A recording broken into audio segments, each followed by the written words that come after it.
আজকে আমরা দেখব দ্বিতীয় শ্রেণী ইংরেজি প্রশ্ন, যেখানে পূর্ণমান বলেছে 30, সময় রয়েছে 1 ঘন্টা। Tick the correct answer. All insect have 6 legs. Tomatoes are red colors. The elephant is a animal. Bina father is a doctor.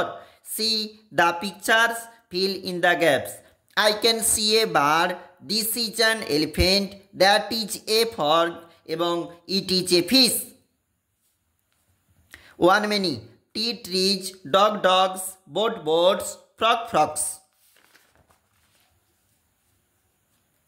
Colour match বলেছে potato brown, chilli red, cabbage green, brinjal violet. These are 4 কি? ছবি দেখে সংখ্যা লেখো।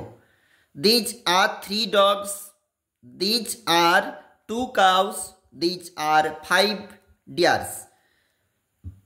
ছড়া শূন্যস্থান বক্সে শব্দ নিয়ে পূরণ করে। এই বক্সে শব্দ নিয়ে এখানে পূরণ করতে হবে, অবশ্যই দেখবে।